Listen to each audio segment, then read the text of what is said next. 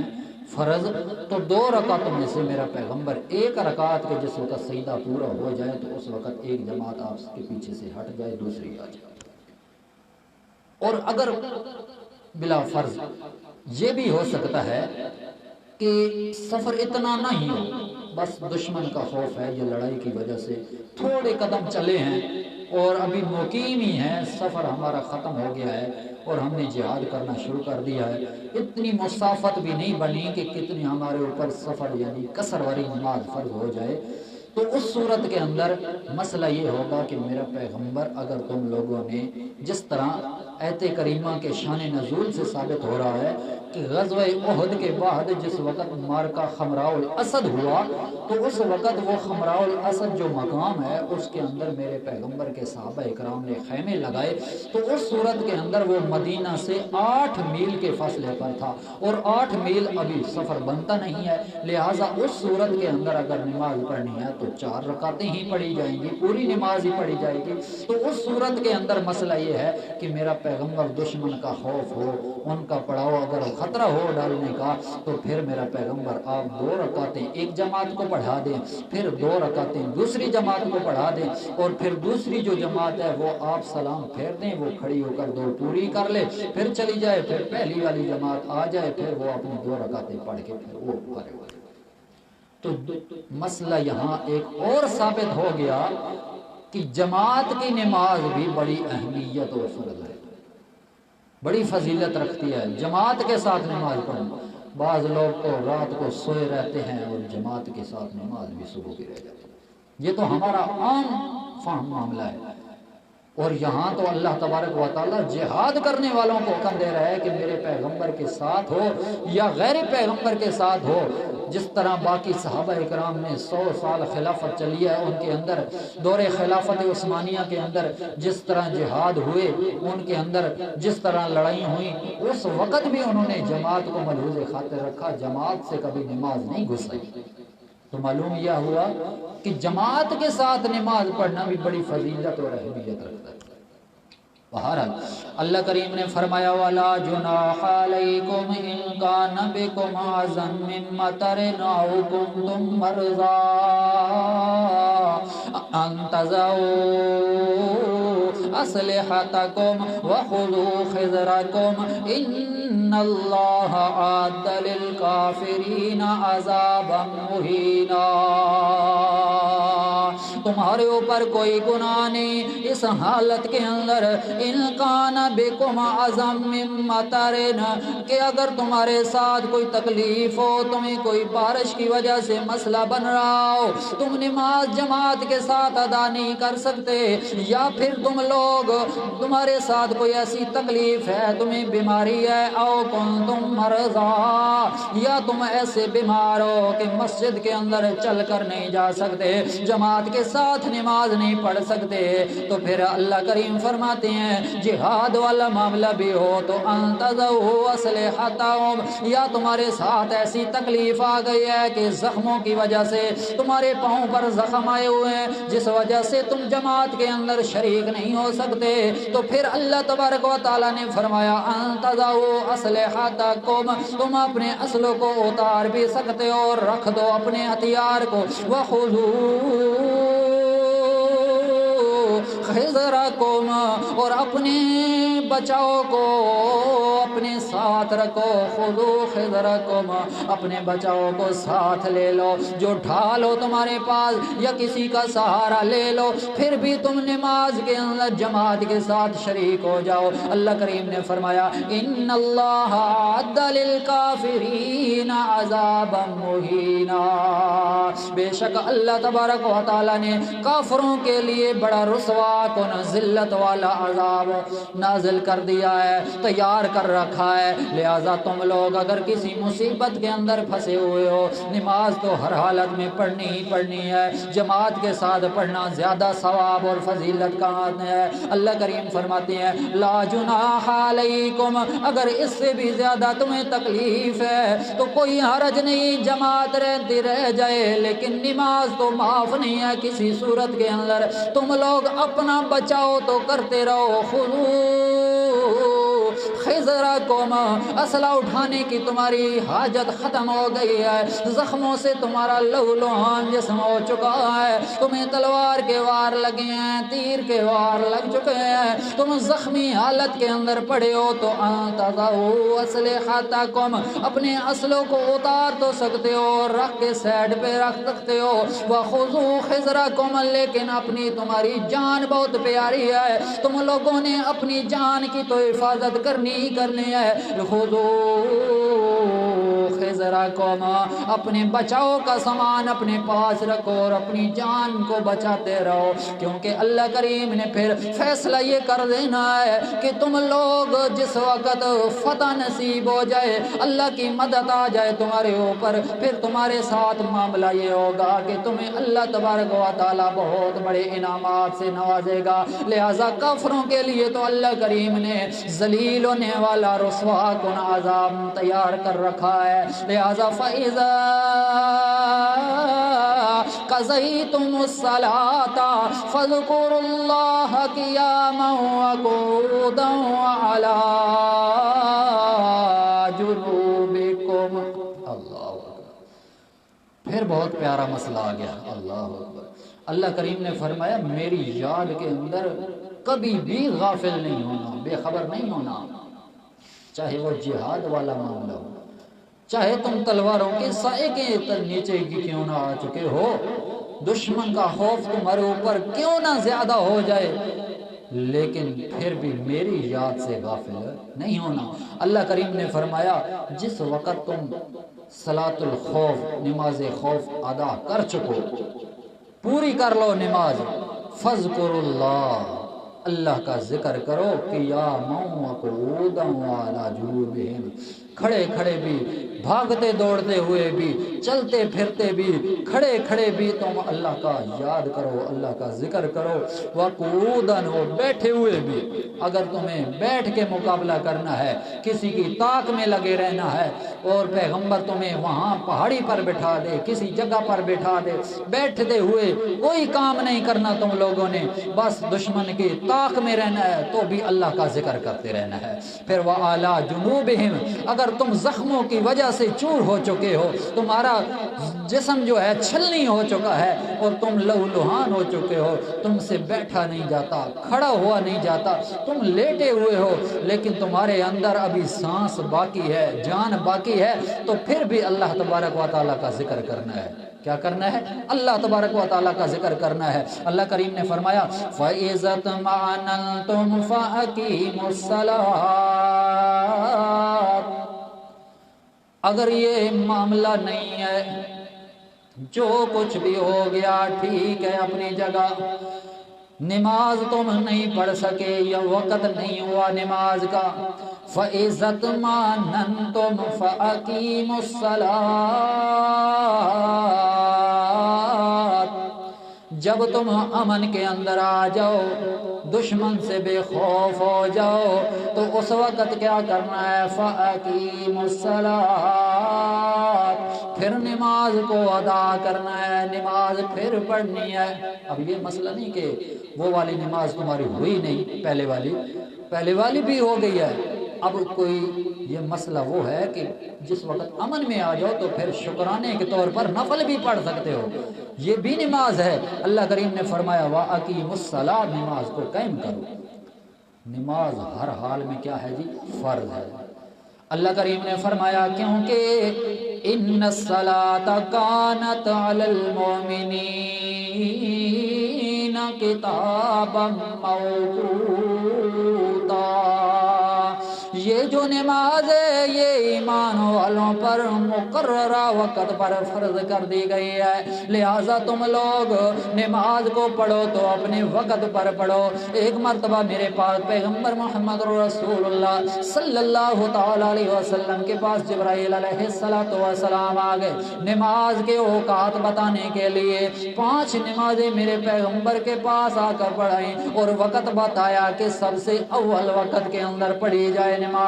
یہ بڑی فضیلت رکھتی ہے۔ پھر ایک موقع پر میرے پیغمبر کے پاس جبرائیل علیہ السلام آ گئے، دوسری مرتبہ پھر نماز کے اوقات بتانے لگے۔ نبی کریم صلی اللہ تعالی علیہ وسلم کو بتایا کہ آخری وقت کے اندر بھی نماز پڑھو، اور یہ بھی طریقے بتا دیے جبرائیل علیہ السلام نے، اور کہا کہ اللہ کریم کی طرف سے یہ حکم ملا ہے۔ اور میرے پاک پیغمبر محمد رسول اللہ صلی اللہ تعالی علیہ وسلم یہ اوقات ہیں 5 نمازوں کے، اس کے اول کے اندر پڑھو یا آخر میں پڑھو، اس کے درمیانی وقت کے اندر یہ 5 نمازیں پڑھی جا سکتی ہیں، باقی اپنے موسم کے اعتبار سے پڑھنے کا شیڈول بنا لو۔ لہٰذا اللہ کریم کے پاک پیغمبر محمد رسول اللہ صلی اللہ تعالی علیہ وسلم نے قرآن مجید کی آیت سے، جو قرآن مجید کے اندر ہین تم سونا وہین تصبحون، اس آیت کے اندر 5 نمازوں کا تذکرہ ہے، وقت بھی بتائے جا چکے ہیں۔ اللہ کریم نے فرمایا ان الصلاۃ کانت علی المؤمنین کتابا موقوتا۔ نماز کیا ہے؟ اپنے وقت مقررہ پر فرض۔ اب 2 مسئلے یہاں پر ایک نکلتے ہیں، ایک کہتے ہیں جمع حقیقی اور ایک کہتا ہے جمع سوری۔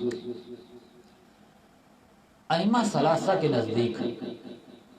جو 3 امام ہیں، ان کے نزدیک جمع حقیقی جائز نہیں ہے اور جمع سوری جو ہے وہ جائز ہے، لیکن احناف کے نزدیک، حنفیوں کے نزدیک جمع حقیقی جائز نہیں ہے اور جمع سوری بھی جائز نہیں ہے۔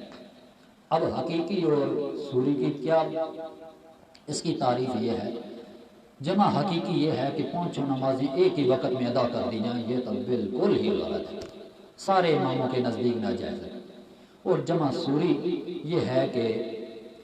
سفر کے اندر ہو آدمی یا خوف کی وجہ سے، جس طرح صحابہ اکرام نے آپ صلی اللہ علیہ وسلم نے میدان جنگ کے اندر بھی اور سفر کے اندر بھی 2 نمازوں کو اکٹھا کیا، لیکن 2 نمازیں اس طرح اکٹھا ہوئیں، یوں سمجھو کہ جس طرح عصر کا وقت آخری تھا اور مغرب کا وقت ابتدائی تھا، اور ان دونوں کے اندر تھوڑا سا فاصلہ بھی رکھا، تب اکٹھی پڑھی۔ یہ نہیں کہ جس طرح آج کل کے اہل تشیع لوگ اکٹھی کر کے نماز پڑھ لیتے ہیں بس پوری ہو گئی، ہاں